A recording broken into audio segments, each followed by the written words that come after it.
დეპუტატის ირაკლი ქადაგიშვილი გვერდობა პირდაპირ ეთერში. ძალიან დიდი მადლობა ბატონო ირაკლი, რომ გამონახეთ დრო და მონაწილეობთ ჩვენს გადაცემაში. მოკლედ, ადგილობრივი არჩევნები განხეთქილების თემა ოპოზიციაში როგორც გაირკვა. როგორ ფიქრობთ, რას ცდილობენ რადიკალები? ფაქტია, გარე პატრონებისგან დირექტივა იგვიანებს და აი რა სურათს მივიღებთ ადგილობრივ არჩევნებზე? ეს რისი შეცვლა შეუძლია თვითმმართველობის არჩევნებში იმ ოპოზიციის მონაწილეობას, რომლის წარმომადგენლებმაც საპარლამენტო არჩევნებში ბარიერი გადალახეს. როგორ ფიქრობთ? მოგესალმებით, მივესალმებით ჩვენს მაყურებელს. ადგილობრივი არჩევნები თავისთავად ძალიან მნიშვნელოვანი არჩევნები არის. შეგახსენებთ იმასაც, რომ 2020 წელს, როდესაც ანალოგიური საბოტაჟი მოაწყეს არჩევნების შემდეგ, აი ამ ოპოზიცია მაშინ ჩაერთო შარლ მიშელი, როგორც გახსოვთ ეს შეთანხმება და იქ სხვათა შორის ჩაიდო ძალიან ისეთი არაკონსტიტუციური, მაგრამ იმის გამო, რომ თითქოს და ეს პოლიტიკურ პროცესს მოაწესრიგებდა ერთ-ერთი ესეთი დებულება, რომ თუ ქართული ოცნება 53%-ზე ნაკლებს მიიღებდა ადგილობრივი თვითმმართველობის არჩევნებში, მაშინ ახალი საპარლამენტო არჩევნები დაინიშნებოდა. მოგეხსენებათ, ჩვენ მაშინ დაახლოებით 50%-მდე ხმა მივიღეთ.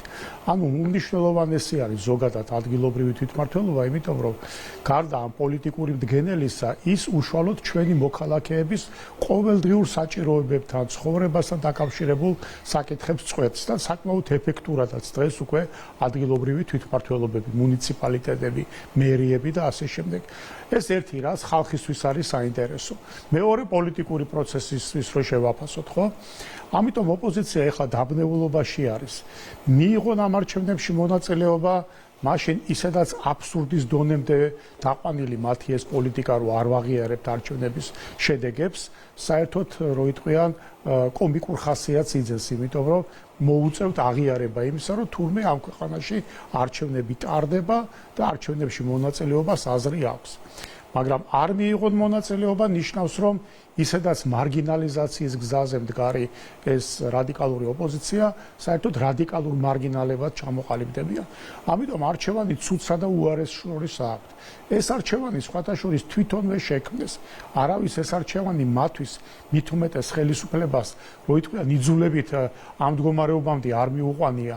თვითონ გეგმა ზომიერად გარე კარნახს აყოლილებმა მიიყვანეს თავი ამ მდგომარეობამდე. ბუნებრივია, რომ ეს ახლა შიდა დისკუსიას, შიდა განხეთქილებას და დაპირისპირებას ბადებს. ჩვენ არ ვაპირებთ, რა თქმა უნდა, მათ ამ მდგომარეობაში რამენაირად ჩარევას და დავაკვირდეთ მოვლენების განვითარებას. თუმცა ერთი რამეა, რა თქმა უნდა, იქნებიან ის ნაწილი, რომელიც მაინც გადაწყვიტავს საბოლოო ჯამში არჩევნებში მონაწილეობის მიღებას, მაგრამ იქნება მეორე ნაწილი, ასე ვთქვათ, შეურიგებლები პირობითად ესე დავარქვათ, რომელიც შეეცდება, რომ არჩევნების ჩაშლაზე გარკვეული, ასე ვთქვათ, გეგმები დასახონ. რა თქმა უნდა, ეს გეგმები უპერსპექტივო იქნება, მაგრამ ამას უნდა ველოდეთ, რომ შეურიგებელთა ეს ნაწილი, ეს ბანაკი, რა თქმა უნდა, ბრუტალური მოქმედებებისთვის იქნება მოწოდებული. თქვენ ახსენეთ ახლა, რომ შეურიგებელთა ნაწილი ბრუტალურ მოქმედებებს განახორციელებს. შესაძლებელია ამის ერთ-ერთი გამოვლინება იყოს მაგალითად ხაბეიშვილის განცხადებები ამ რევოლუციონერობასთან მიმართებაში 2000 კაცი საჭირო იქნება და ასე შემდეგ. რა სცენარს შეიძლება ველოდოთ ამ შემთხვევაში? ჩვენ ხო ამ სცენარს აქ ერთი რამეა, რომ ეს სცენარი გაშიფრული არის. უბრალოდ ამ სცენარს ესეთი იმპულსური გამოხტომები ახასიათებს ხოლმე. აი მაგალითად, ეს არ არის თან ქართულ საქართველოში მოფიქრებული სცენარი. ეს არის უცხოეთში მოფიქრებული სცენარი, რომელიც მეხუთე კოლონის ხელით აქ უნდა შესრულდეს ხოლმე. ჩვენ ნახეთ, ხო, ჰელსინკის ამერიკის შეერთებული შტატების კონგრესის ჰელსინკის კომისიის უფროსი მრჩეველის განცხადება ამ პრანკერებთან საუბარში, რაც მან ასე თქვა დაადასტურა, რომ ისინი ძალიან დაბეჭდებით მუშაობენ საქართველოში ფერადი რევოლუციის მოსაწყობად. საბოლოო ჯამში ესაა აქვთ მიზანი არჩევნების გზით შედეგს ვერ მიაღწიეს და მის მერე ცდილობენ, რომ ამა თუ იმ ფორმით ეს არეულობა და რევოლუცია მოაწყონ. ამიტომ ხაბეიშვილის აქ ასე ვთქვათ მუშტებზე ყურება სწორედ გარე დაკვეთის ასე ვთქვათ რეფლექსია არის, რასაც ჩვენ აქ უყურებთ.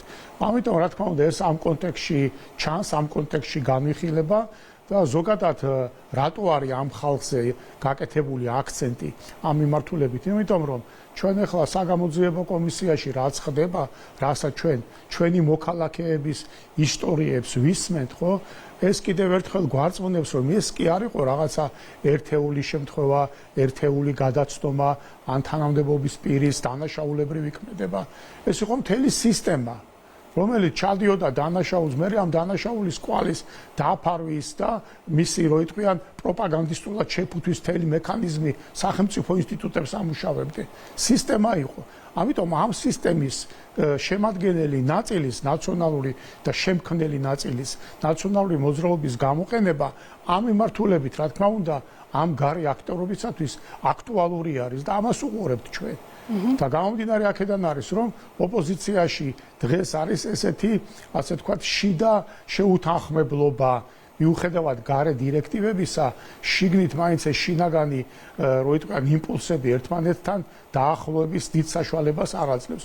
მიუხედავად იმისა, ვიმეორებ, რომ საბოლოო ჯამში ერთი მიზნისკენ არიან მიმავალნი, რამენაირად ქვეყანა დააზიანონ, რევოლუციური სცენარები და მშვიდობა არ დაუშვან ჩვენ ქვეყანაში. კი ბატონო. თუმცა ფაქტია, რომ დასავლეთის სახელით ბრძოლამ ოპოზიციის მხრიდან ვერ გაამართლა საპარლამენტო არჩევნებზე. თუმცა დასავლეთის მხარდაჭერა, სანქციები, შანტაჟი ისევ ძალაშია. მომდევნო კვირას მაგალითად იგეგმება მეგობარი აქტის განხილვა. ერთია, რომ ჩვენი ქვეყანა არ ექცევა შანტაჟის ქვეშ, მაგრამ სად ხედავთ გამოსავალს, რომ ქვეყნის განვითარება არ დაზარალდეს? რა არის მართველი გუნდის ფსონი ამისთვის? მე ვფიქრობ, რომ ამ შემთხვევაში ყველაზე მნიშვნელოვანი არის შენი მართალი პოზიციების დაცვა. ბოლომდე, ანუ შენ არ უნდა დაინახონ, რომ შენი სიმართლის დაცვა გეშინია ან რაღაც მომენტში შენი სიმართლის დაცვაში უკან იხევ. ეს არის ერთადერთი გამოსავალი და რა თქმა უნდა საზოგადოებას, მოსახლეობას ეს ყველაფერი უნდა მუდმივად აუხსნათ, მუდმივად ინფორმირებული უნდა იყოს საზოგადოება ამ მიმართულებით. თუ იქნები შენ ამ პოზიციაში მხარი და თავარი რა არის, რომ სიმყარე არ მოდის სიმართლის გარეშე. როცა ხარ მართალი, მაშინ ამ სიმყარეს შენს გრძნობ და შენი მოწინააღმდეგეც გრძნობს. აი ეს არის სტრატეგია ამ შემთხვევაში. აი ეს ზნეობრივი პოზიცია საქართველოსი არის ჩვენი ტაქტიკაც და სტრატეგიაც, რომელიც როგორც ხედავთ, ადრე თუ გვიან თავის შედეგს ყოველთვის დებს და ამ შემთხვევაშიც დადებს თავის დადებით შედეგს საქართველოსთან მიმართებაში. ჩვენ ეს სიმყარე გამოვიჩინეთ ომის დაწყებიდან, როდესაც პირდაპირ გვიბიძგებდნენ აი ამ სისხლისმღვრელ ომში ჩართვისაკენ და ჩვენ შევინარჩუნეთ მშვიდობა, შევინარჩუნეთ კეთილდღეობა, ეკონომიკის ზრდა, რა თქმა უნდა, სიმტკიცეს გამოვიჩენთ, მათ შორის დემოკრატიის დაცვაშიც, რომ ჩატარდეს ნორმალურად ადგილობრივი თვითმმართველობის არჩევნები და ეს სიმართლე და სიმტკიცე საბოლოო ჯამში არის სწორედ ის, რითაც საქართველო გაიმარჯვებს. სანქციების მოთხოვნას აპირებს ოპოზიცია, ზოგადად საუბრობენ, რომ მეგობარი აქტი შეიძლება ამ ყველაფერს მოიცავდეს.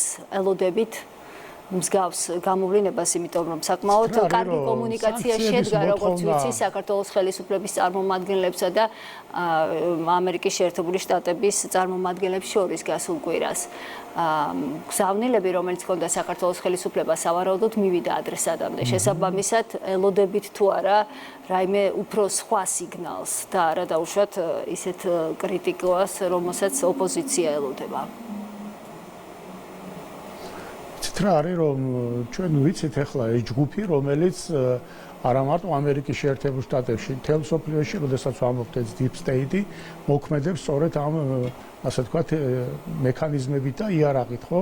ბუნებრივია, მათ ექნებათ მცდელობა, რომ ამერიკის შეერთებულ შტატების კონგრესში ეს ჭყალებში მეგობარი აქტი გააიტანონ, რითაც აქ უნდა რაღაცა დროებითი სუნთქვის რეჟიმი გაუხანგრძლივონ ამ რადიკალურ ოპოზიციას, მაგრამ რა თქმა უნდა, თქვენც აღნიშნეთ და საზოგადოებამაც იცის, რომ ეს პოზიტიური საქმიანი კონტაქტები საქართველოს ხელისუფლებასა და ამერიკის შეერთებული შტატების ახალ ადმინისტრაციასთან შემდგარიანი. ანუ ის, რაც სწორ ადგილზე აღმოჩნდა ჩვენი ურთიერთობების დამაზიანებელი, ყველა, ასე ვთქვათ, პირობა ამ ახალმა ადმინისტრაციამ თავისი ქმედებებით მოხსნა.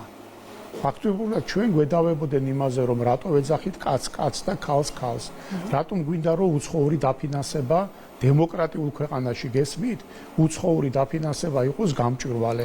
ესეც ამ ადმინისტრაციამ მოხსნა.